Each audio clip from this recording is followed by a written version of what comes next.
A couple weeks ago, I made a video defending Tears of the Kingdom to a mostly specified audience. Not necessarily anything skitty bitty level of impressive. And this video was admittedly one of the weirder ones I've created. I actually didn't even want to post it at first, and my friends can vouch for me for that. Not because I wasn't confident in what I was saying, because it was more of something I created actually for myself, for fun, and I knew a lot of what I said wouldn't resonate with people, but since I have a mostly dead channel and I'm on summer break, I uploaded it anyway, because why not? Hayoto Sensei Dark, who I'll refer to as Hayoto for the rest of the video, asked if he could make a response, obviously made that response, and now it's back to me. Before I go into anything specific, I want to clarify a few things. First of all, I know I'm on the losing side in terms of how many people agree with me, and I don't expect the comments of this video to be on my side, and that's okay. I and Hayoto as well don't have any malicious intent, as this is all for funsies. Second of all, if he would like to make a response to this video, I welcome it, although he did say he's not in the mood for any long-term rivals, I'm pretty sure. I do want to clarify, I wouldn't be making a response to a response to a response, as I don't want to get too sucked into an argument. And third of all, I will be sarcastic and a funny type of mean this entire video, the same way he was, because as he does, I find entertaining, and it's not because I have an issue with Hayoto himself. I also want to clarify, I am sick at the moment, so apologies if I sound different. I hope it doesn't lessen the quality of this video. Now with that being said, Hayoto, time for you to lose. I've defended Tears of the Kingdom before, and it's not easy. Generally, I believe that it does a lot of things really well, and a lot of things quite poorly. I'll defend the game against bad faith criticism, and I'll criticize the game against blind praise. But I like this game, and I think the conversation around this game's mixed reception is a conversation worth having. I agree. So when I saw this video hit my YouTube feed, I was curious. Tears of the Kingdom is better than I remember? Maybe. It's great, actually? It can be. I mean, the video is short, so I wasn't expecting a whole lot, but I was hoping for something interesting. Remember, I like Tears of the Kingdom. But this video, it lacked substance, and it bothered me. Not just as a fan of the game, but as someone who has a dark side. A furious English teacher raging just beneath the surface. Okay. That's right. Sensei is more than just a stolen honorific. My inner English teacher is coming out of retirement to spend the first week of my summer vacation grading one last essay. And Lando, I'm sorry, but I think you might want to workshop this one a little bit more before you resubmit. Of course, obligatory disclaimer, despite the fact that I'm about to school him, Lando is not one of my students. I don't know him at all, and I haven't even really seen his other content, so I can at least hope that the rest of his work is a lot better than this. A lot of my other videos are way less controversial, so I guess that could count for being better. I might be a little bit mean for entertainment purposes, but my beef is with the video, not with Lando himself. And look, I know what it's like to be dunked on by another YouTuber, so let's just be chill, laugh a little, and then move on with our lives. I don't tolerate harassment, and you, faithful commenters, shouldn't tolerate it either. I have seen a couple commenters get a little heated and go to insults. What we're talking about isn't necessarily that important at all. I think sticking to just the mere conversation is a better approach, and as Hayoto is here, I would definitely encourage you guys to also do the same.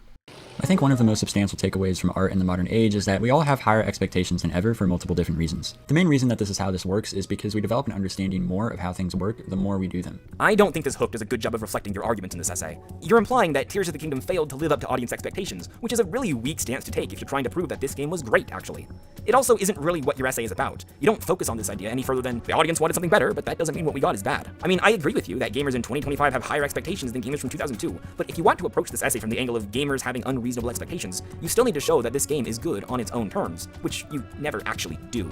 The point of this hook was to set up defending the consensus of this game online, which I address later, as well as loosely talk about why I think the consensus of the game is what it is, especially on the internet. The idea is mainly that our expectations for games nowadays are only met if said game passes our expectations. I have a prepare to be disappointed mindset about these things. To clarify, I don't think this game is a masterpiece. I just think it's great and a personal favorite. And you're right, I don't prove that the game is great in this video. I can't prove that any game is great. I think prove is the wrong word for you to use. I do, however, lay across the idea that a lot of people's view of the game was worsened by other people talking about how much they dislike the game, when in reality they enjoyed it more than they remember, which I actually think is a common thing to happen. It's not necessarily a fault of those who talk about when they dislike a game. They do have every right to talk about what their dislikes are. I talk about this and what is said, and then I recommend replaying the game at the very end. My job in this video wasn't to praise the game and change people's minds to a mindset that enjoys Tears of the Kingdom again, because I don't think that's a thing that's likely to happen. My job was completely different. In this video, I'm talking about the criticism itself. I'm not masking the criticism and trying to make it seem better by talking about the good things about this game, because I don't think that's actually engaging. My hope was maybe to inspire people to try it again, as it may be better than they remember. That would be what changes their mind on their love for the game. The game itself would have a chance of proving to that individual how much they actually enjoyed the game, not me. I think the main fault of mine in my original video is I didn't necessarily clarify any of that. I think if I would have, the essay would have been a lot cleaner. I don't and can't get exact numbers, but I would bet, even if I'm not so good at making bets, that the amount of people who finished the first Legend of Zelda game compared to the sales of the game are at a lower percentage compared to most Zelda games that came out after, one being Tears of the Kingdom. I don't know why you're bringing up the original Legend of Zelda here, but it seems like you're arguing that not a lot of buyers actually completed that game. Is that meant to be a reflection of the game's quality, or are you saying that modern audiences are just better at completing games? I don't think either route here is particularly compelling, and I really don't see how this connects to your main argument. I'm saying that the percent of people that completed Tears of the Kingdom is most definitely higher than 90% of other Zelda games, concluding that there's no way we all put 50 to 100 hours in it, beat the game, and 4 months later talked about how much it sucked and how much we hated it. That wouldn't make any sense. The reason this connects to my argument is that I talk about how I think a lot of our opinions have lessened due to videos on the game, or just the consensus itself online, when in reality we enjoyed it in the first place. Not saying it's impossible to put 50 to 100 hours in it, beat the game, and then not enjoy it, but the idea that so many people did seems fairly unlikely to me. So to make it more interesting, a better question would be, what's the ratio of sales versus main story completions in Tears of the Kingdom compared to Breath of the Wild? The way you say this is really confusing. What is the ratio of sales versus main story completions? Why not just call it a completion rate? You'll find that a lot of this essay is wordy to the point of indecipherability, which either lessens its impact or obscures the overall lack of evidence.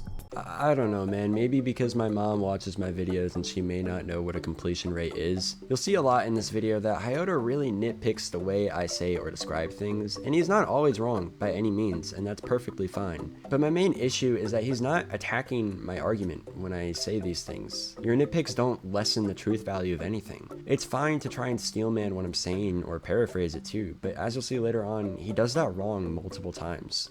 That we can never know or have a widely agreed answer to, not only because the numbers of what I'm asking right now is impossible to see or figure out, but also because both games are so close in terms of which is superior. I'm not really sure why you brought any of this up. You don't have the facts, so you can't draw a conclusion, so what does it matter which game has the higher completion rate? You never come back to this point, and it feels like you're just stalling for time. This tangent about completion could be interesting, but it belongs in a different essay. Not Hyota's fault at all, but since I've already answered this question on why I brought it up, I won't answer it again, just to save time. The argument on which game is better is technically a subjective one, so there's no real need to pride yourself with thinking that you're right on which one you think is better. Comparison is inevitable, so there's no need to pride yourself on being a centrist either. Okay.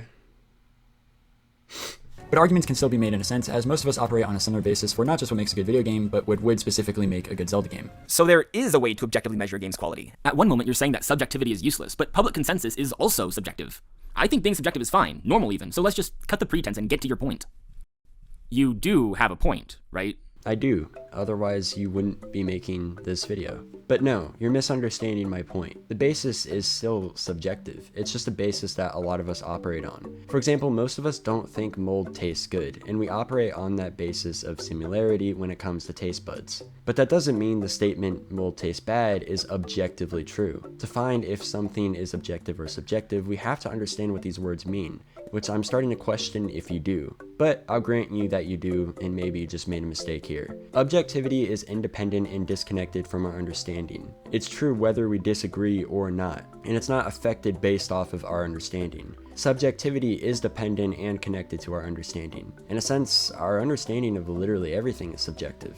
But that doesn't mean there's not objectively true things. What I described in this segment of the video is a similar basis we operate and agree on that is dependent on us, and it's not objective. Otherwise, we'd be contradicting what objective even means. Also, didn't you say my video was short at the beginning of your video? And now you're complaining that I'm not cutting to the point fast enough when what I'm doing here is setting up, as we're still in the intro part of my video. I actually don't even think we're 2 minutes in. For example, if a Zelda game didn't have upbeat music themes for the bosses you fight after completing a dungeon, a lot of us would criticize that as a missing defining characteristic of a Zelda game, as small as that is, as most games in the franchise are known for having a great score. I know this because in Breath of the Wild, a lot of people criticized the theme while exploring Hyrule because it was boring, not upbeat, or slow. I personally liked it, but when it comes to Zelda, that complaint does have a right to be made. Let me get your argument straight. He continues to get my argument about as straight as James Charles. You say that we can make arguments about a game's quality because people generally agree on what makes a game good or bad.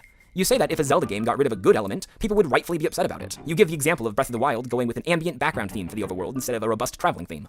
You thought this was a good move, but you also think that people have a right to complain about this change, since heroic overworld music has been a staple up until this point. So basically, all you're saying here is that people have a right to complain if the Zelda series changes anything. Is this supposed to be your objective measure of quality?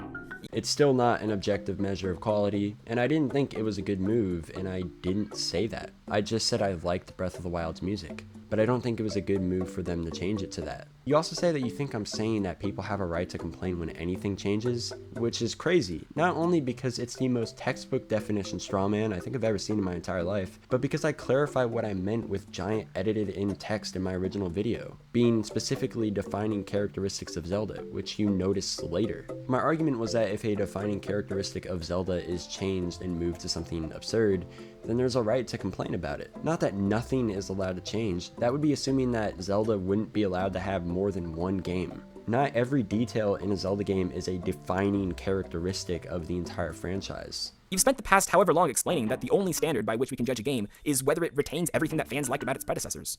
The people know what makes a game good, and if something is different, people have a right to complain about it.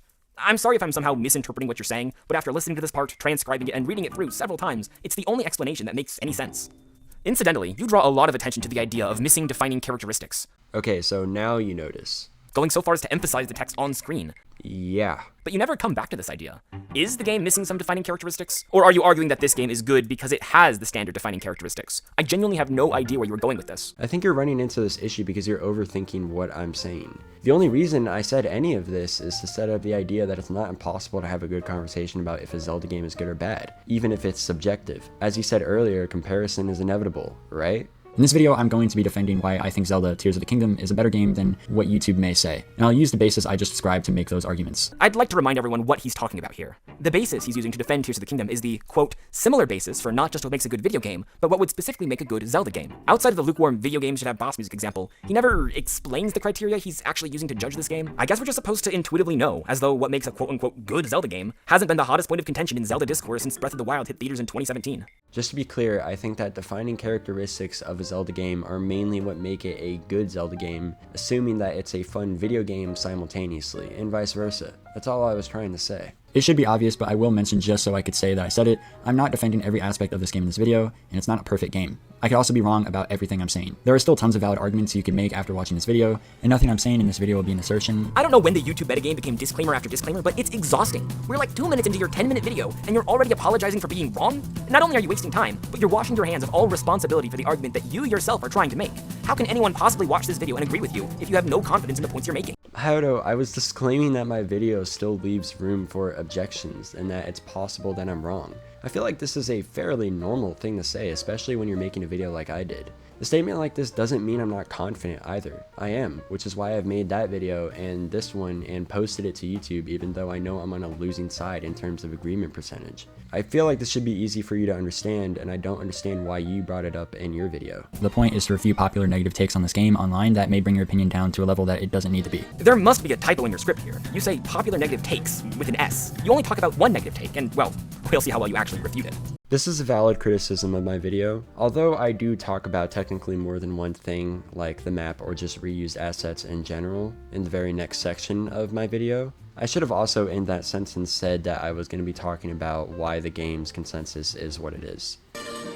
Calling Tears of the Kingdom a glorified DLC, which I've heard a lot more than you may think, as I've talked about this with a bunch of different people, is in of itself more of sloganeering than making an argument in the first place if the terms aren't defended. And this is just a tip for argumentation. If someone is sloganeering or saying something that sounds good but doesn't have any substance to the actual argument, you can point that out and why what they're saying is practically useless. Well, yes, 4 legs good, 2 legs bad can get quite reductive. But at the same time, slogans have their uses, especially when they embody a popular sentiment. Just look at the Nintendo DS's slogan, touching is good. Or who could forget Ganondorf's Make Hyrule Great Again? Slogans are only a problem as a substitute for a well-thought-out argument, and I don't think that's what's happening here. When people feel that Tears of the Kingdom barely added anything of substance to the Hyrule of Breath of the Wild, they feel validated by the glorified DLC slogan. It's not about changing minds, it's summarizing their already existing feelings about the game. It's putting their thoughts into words. But speaking of sloganeering, it feels like you have the opposite problem. It seems like you're so afraid of being reductive that you're not willing to make any clear, definitive arguments of your own, and that's a problem too. Sure, it's a way of summarizing your feelings for the game, but your feelings are wrong. On a serious note, when someone brings up to me that Tears of the Kingdom is a glorified DLC, or even to other people, it can lessen their opinion without actually having any logical reasoning. If that's all they say, then it doesn't arrive at a further conclusion, but this doesn't have to be true, as people can still try and defend why they think it's true. And that's what this entire section of the video is for. What someone means, or what they think they mean when they say this game is a glorified DLC, is that it's just a DLC presented as a whole game. So it's kind of like a pseudo video game. Maybe because of a revamped map, similar mechanics, or whatever else. The idea that it's an accurate description is completely false though, and it'd be fair to assume that anyone that uses it seriously doesn't know how sequels in video games work anyway, which would also make sense for the Zelda community, as we're all used to each game being new and fresh, as it reinvents the wheel, which was literally said in an interview. It's true. The Zelda team is in love with the idea of innovation. I have a whole video on this topic, but the problem is that the Zelda team's idea of innovation has more to do with the game mechanics than actually developing an interesting world or story. This is a fair assessment, and I also think it's been true for most of Zelda's existence. In reality, sequels to video games are usually incredibly similar to the original in the same types of ways that Tears of the Kingdom is similar to Breath of the Wild. If you really want to convince people that Tears of the Kingdom is too substantial to be mere DLC, you should focus on everything that makes Tears of the Kingdom a unique experience, rather than trying to downplay the fact that it shares so much with its predecessor. If you think the best strategy to argue against what I'm arguing against is not to clarify anything, completely ignore any opposing point made, and to talk about positive things that supposedly make up for it, then that's totally fine. But explain to me why instead of asserting it to me this entire video. Take Dead Space 2, which is one of my favorite games of all time, that's a sequel to Dead Space, also reuses a ton from the original game, and very noticeably so. Majora's Mask does that too, and while I haven't played the games you're talking about, old reliable Reddit seems to agree that the Dead Space duology games are fundamentally different gameplay experiences. One leans into horror, the other leans into action.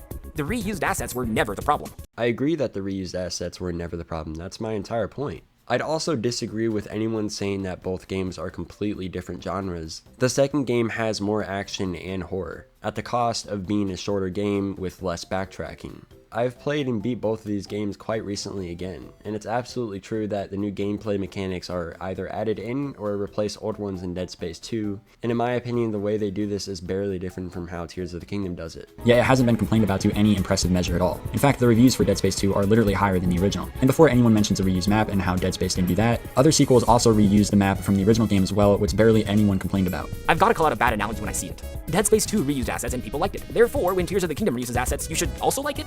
That's like saying that people loved 3D platforming when Mario Odyssey did it, so they should also like it when Balan Wonderworld does it. When did I say anything about liking? My point was that Dead Space 2 and a lot of other sequels reuse nearly as many assets as Tears of the Kingdom, and no one considers them glorified DLCs. Yet the main reason so many people consider Tears of the Kingdom a glorified DLC is for the same reason. So to say Tears of the Kingdom is a glorified DLC doesn't add up. For some reason you think that I'm saying that because of what I just described, this means we should like Tears of the Kingdom. I literally never said this. I'm arguing against a dislike for Tears of the Kingdom. And you could absolutely argue Tears of the Kingdom changed more about its map than those other games. Not to mention that it added two whole entire other layers to the map, which is very similar to what Spider-Man 2 did, yet no one compared anything about that. Adding new areas to the map is like the second most common thing for DLC to do. Pokemon does it, Mario Kart does it, even Smash Bros does it.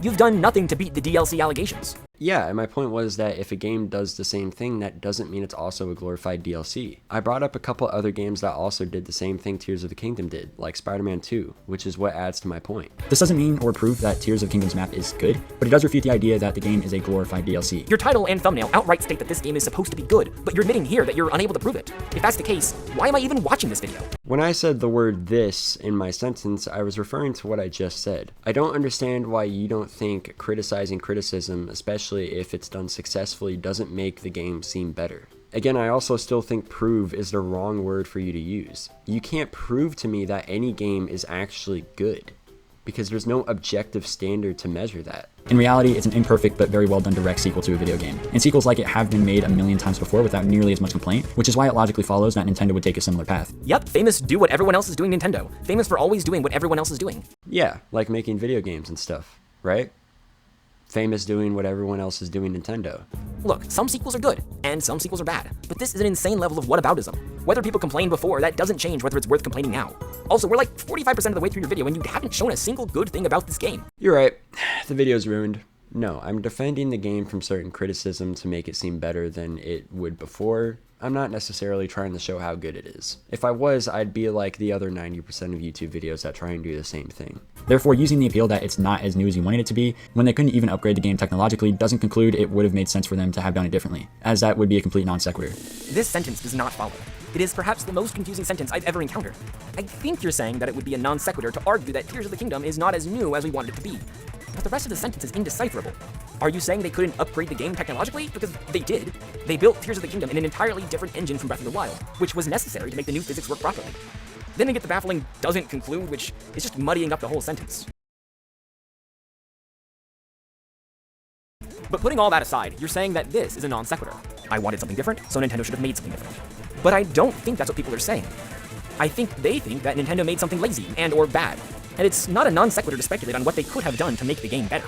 Okay, I'll grant that I should have said what I said there in an easier to understand way. I'll also grant that technologically is the wrong word for me to use, as by that I meant graphics and frame rate. But on the other hand, this sentence literally does follow. If this is the most confusing sentence you've ever encountered, then I'm worried about you understanding anything else I'm saying here. The reason I think it's a non sequitur isn't because I think that it's wrong to say that the game could have been better than it already was. You can say that about every game and point out reasons on how. But I do think the entire glorified DLC argument is a non sequitur, because it's saying that Tears of the Kingdom isn't as new as it should be because it reused assets from the last game. But almost every other sequel in gaming does the same thing, to the same quantity that Tears did it. I, for some reason, made a really weird and nerdy analogy or comparison to Tears of the Kingdom using ethics and philosophy, which may be somewhat controversial. I sure hope this tangent is relevant to Tears of the Kingdom and not a pointless side quest with zero payoff. Okay. I tried not to give a one-sided view to what I'm saying. You're worried about a one-sided view? For how confident Oh your my title and gosh. thumbnail are, you'd expect this essay to take a strong stance on something, but so far, you haven't done any side of this argument justice. When I say I'm not trying to take a one-sided view, I'm saying that because I'm describing arguments for both sides and how I talk about ethics. Not that I'm not confident and I'm trying to take a one-sided view the entire video. This just seems like a reasonless attack. In ethics, utilitarianism is a theoretical system that proposes the idea that actions are morally right if they promote the greatest amount of good for the greatest amount of people. Lando is right about utilitarianism. That's what it is. Maximizing good for the most people. I usually am. Unfortunately, he gets the next thing wrong. Okay, maybe not. The repugnant conclusion. One argument you could make against this claim is that these two premises are contradictory, and this would be called the repugnant conclusion, which would be defined as so. You have one society with 1 million people at 100% happiness. If you could add specifically pre-existing people in other societies to yours to make the amount of people 2 million, but the happiness goes down 1% to 99, should you do that? If so, you've taken the good down a bit, but with a greater amount of people to compensate. I have a couple issues with this. You say we're adding specifically pre-existing people to society, but that's not how this thought experiment works at all. Utilitarianism is about creating the best outcome for the most people, so any pre-existing person that could be added to our society is already a part of it, as far as utilitarianism is concerned. Any other societies that we are comparing are purely hypothetical and do not interact with each other. It's a small issue, but pre-existing people makes this thought experiment seem more like an immigration question, which was never the point. And second of all, it's not a question of should we do that. The repugnant conclusion is meant to show how utilitarianism can go wrong if taken to its logical extreme. It's the bad ending, and I don't think you fully realize this, as we'll see in just a minute. I meant to a society. If a society has this mindset and wants to add everyone to it to pursue the idea of utilitarianism, then the happiness goes down. I said specifically pre-existing people not because it's required for the thought experiment, but because I thought it was easier to understand. I asked the question, should you do that, because seeing where this goes, a lot of us would say no. Whereas if you take utilitarianism to the logical extreme, then this would happen. But it does get more complicated than this. The argument is attacking the idea that utilitarianism is a way to conclude if actions are morally wrong or right. Since based on the premise I just gave, utilitarianism can't answer the question. Utilitarianism does answer the question. It's yes. Adding happy people to society is always the correct decision. Having a bazillion people with low quality of life is always better than having 1,000 people with high quality of life, according to utilitarianism, since the overall happiness is technically higher. The reason this is called the repugnant conclusion is that most people consider this to be a bad answer, but it is still an answer. Sure, I will grant that I should have not have just plainly said that it can't answer the question, as total utilitarianism specifically does. To highlight my thought process, in general, other sects of utilitarianism can disagree with taking it to this extreme, as a repugnant conclusion could be judged as bad based off of outcome, which is a huge part about this moral system. It's a lack of a solidified answer that can prove to be bothersome. What I'm specifically describing here is called the mere addition paradox, and I could technically go on and on about this, but I don't have to if I want to tie this all in, as the way I do tie it all in my original video is missing from yours, coincidentally. We'll get to this soon. And although I just gave a really weird philosophical example, things like this work like this in real life all of the time. And it just so happens that Tears of the Kingdom is one of those things if you really think about it. We want the most amount of ambition and the most amount of perfection, but it's impossible. In Tears, you could argue specifically that the game sacrificed too much perfection or quality for ambition. It's ambitious of you to make this claim while simultaneously not giving a single example of this game being ambitious. There's so much you could talk about here, but I'm not going to do your job for you. Of course, there's a lot of different factors that I don't mention here specifically that make this game ambitious, but we've already heard all of them. There are hundreds of videos on the internet talking about this specific topic. The point that I'm making here is assuming that it's granted that this game is ambitious. And just to clarify, the difference between sacrificing perfection for ambition and sacrificing quality for quantity is minor, but quantity in of itself isn't a good thing, without quality being present. Whereas even with perfection being absent, ambition, especially if it's a Zelda game, is even in of itself a good thing. Ambition does not make something good. Look at Concord, the most ambitious train wreck in gaming history. I can respect ambition, of course, but how ambitious is Tears of the Kingdom? The first thing I think of is the depths, an ambitious idea executed in the laziest way imaginable. What could have been a sprawling, intricate complement to the surface world of Hyrule is really just a simple inversion of the surface map, and was only greenlit for how relatively easy it would be to make. I think you're right. Ambition does not make a game good. But games that are ambitious that don't have any perfection at all would be anywhere close to being good because of that ambition. Whereas I feel like quantity is more dependent on the quality.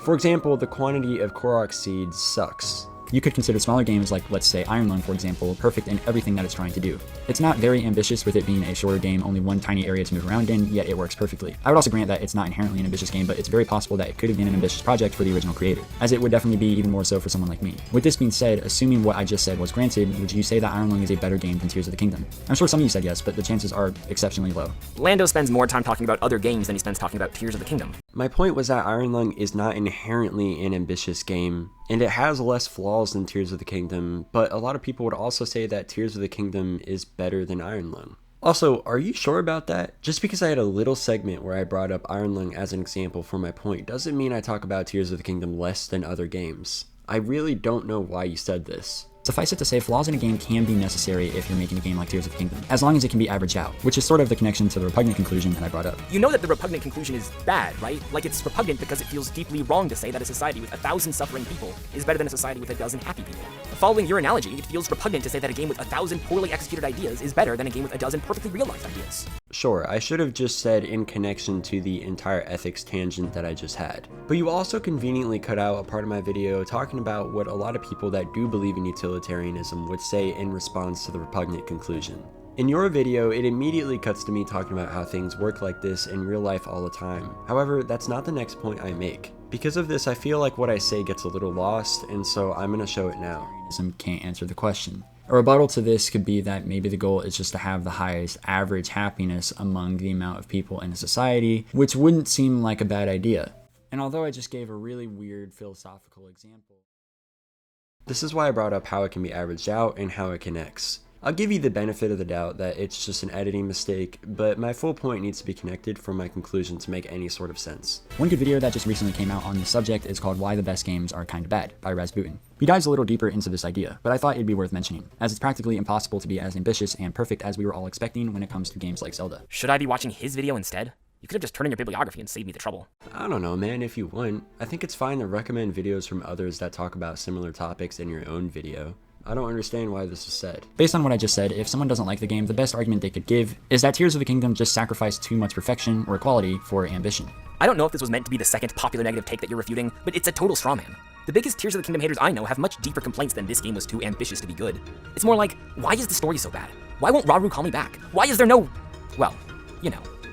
I was really hoping you'd actually say that there was no shrine in Shrine Island. But it's not a straw man. If before stating the best argument I didn't say based on what I just said, then yes, it would be. But I'm not just saying in general. If I was, I would agree with you. I'm saying, based on what I just said, that is the best rebuttal argument you could probably make and flesh out.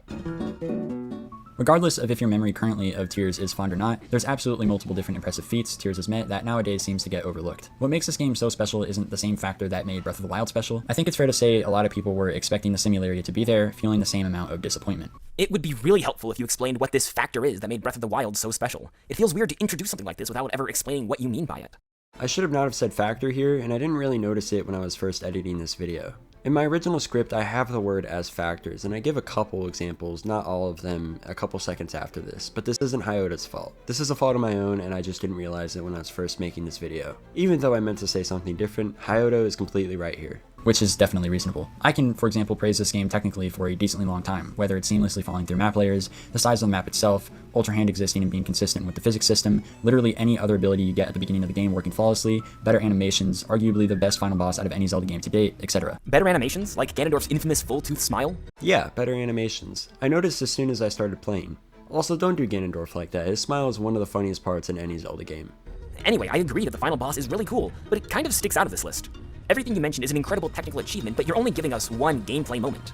I wouldn't mind this technical achievement section so much, except this is the only time in your entire essay where you give tangible evidence to support your thesis. Hell, I'll even settle for anecdotes, just give me something to latch onto. Because that wasn't the point of my video. I'm not trying to show, like everyone else tries to do, that it's a good game using just my video. I was trying to meet the dislike against the game so that some may try to replay to test me and see if I'm right. And some may think that it's better than they remember, and that it's actually great. Although I thought I'd have a section at the end talking about awesome things, I'm mainly trying to show that it's not bad like a lot of people, not everybody, remembers. The part that convinces you to enjoy the game is playing the game. I can't force anyone to enjoy the game, as I recognize how subjective that all is. You can nitpick my thumbnail all you want, but I clarified how the video is going to be at the start, which you complained was wasting time. At that point, I don't know what to tell you. The main point being that the many positives that you can name about Tears of the Kingdom are specifically specific to Tears of the Kingdom. A lot of them aren't shared.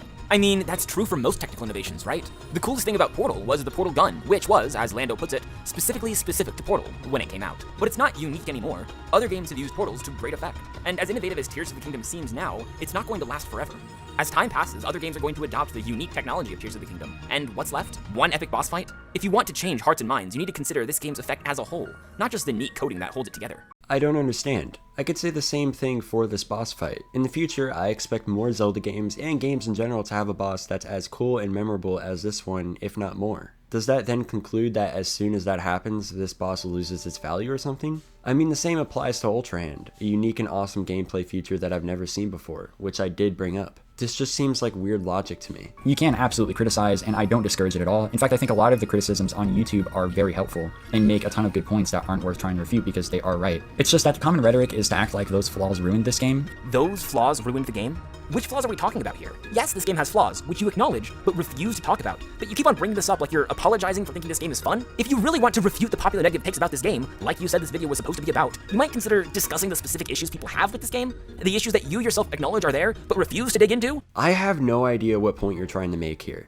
What I'm talking about here are specifically flaws that aren't worth trying to refute, and you're criticizing me for not bringing them up and trying to refute them? What do you want me to do? The entire point of this video is to talk about flaws that I don't think are actually flaws. Your response to me bringing up that I don't think the game is perfect for the second time is that I keep bringing it up and it seems like I'm not confident, and that since I'm not spending time naming the specific flaws that this game has, that what, the video is invalid? The flaws I'm talking about are in what I said, videos on YouTube that I think are right and make a lot of good points. And usually, Hayato, those videos are hours long.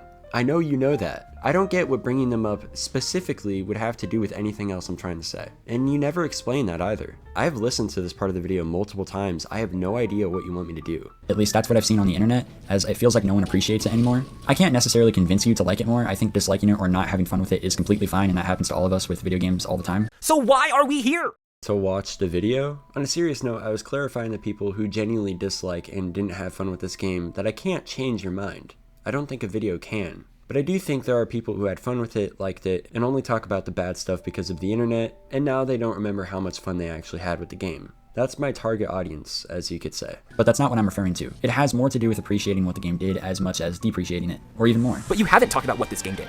What am I supposed to appreciate? A bit of interesting code? You talked about how this game isn't DLC because other games have reused maps before, but you never explain what this game does to stand on its own. You talked about how this game's ambition more than made up for its lack of perfection, but you don't give a single example of this game breaking the mold. And then you spend a few seconds rattling off technical innovations without explaining how those affected the game experience as a whole. This video does not do what it promised it would do, and unfortunately has nothing positive to say about the game it's based on.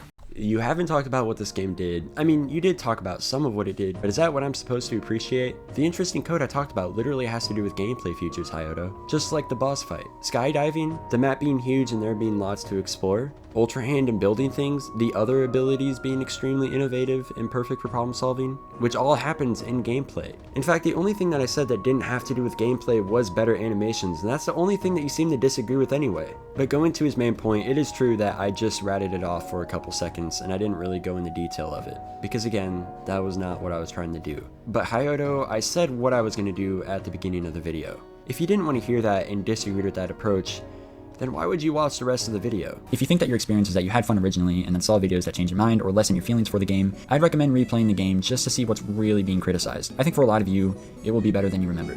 It certainly was for me. This is the most interesting part of your essay, and it's a shame that you buried it at the end.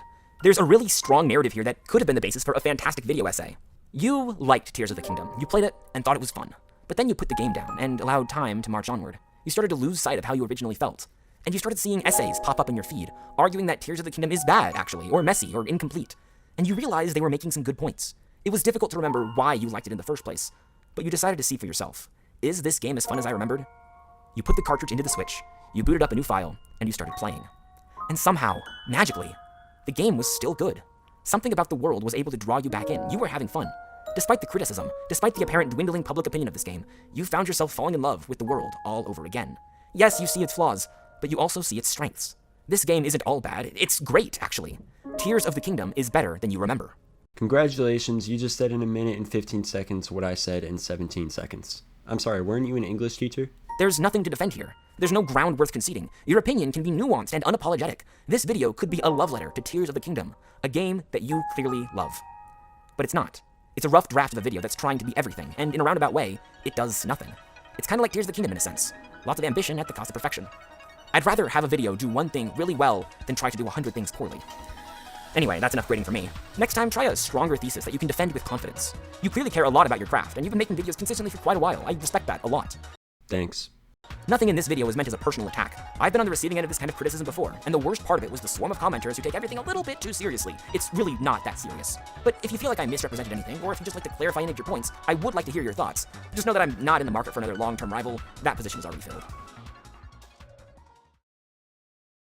Well, by this point, you've probably already heard them. To be honest, I don't entirely disagree with what he's saying. My video could have been longer and more fleshed out. It also could have been more of an actual love letter to Tears of the Kingdom, but it was never what I was trying to do. I think there is a good argument that it's what I should have tried to do. But at the end of the day, I wasn't arguing that Tears of the Kingdom was good or even great. The title is what it is because I think a lot of people think the game is bad or just way worse than it actually is, and I think it is better than that. I just tried to show that a different way than a lot of other people would, because I know a lot of other YouTubers, maybe like yourself, would just point out the good that this game has. And the reason I didn't make that is because I've already seen it a billion times. I don't know why I'd say it again. The thumbnail is what it is because if you do have fun, you may think it's great. But I can't prove to you that it's great. I can't prove to you that any piece of art is great. I can't prove to you that the Mona Lisa is great. I can't prove to you that certain music is great. That's not how any of this works, and that's kind of why I think art is beautiful, in a sense. We can like or dislike whatever we want, and no one will be actually objectively right or wrong. But at the end of the day, what convinces you that Tears of the Kingdom is great is the game itself, not me. I can't determine who likes this game, and I can't force them to have fun with it either. My video isn't trying to be everything, it's trying to be something that you don't relate to, or just don't like, and that's fine. As for your video, Hayato, I enjoyed it. I thought it was well written, and I think your work on YouTube is impressive. I hope after this video is released and that you've watched it that we don't have any beef. I'm sure we won't though. If you've made it this far, feel free to try and refute me in the comments, or just destroy me with facts and logic. I won't be responding because I found that it can be taken too seriously and go too far, but I'll be interested to read, of course. Anyways, that's about it from me. Thank you for watching.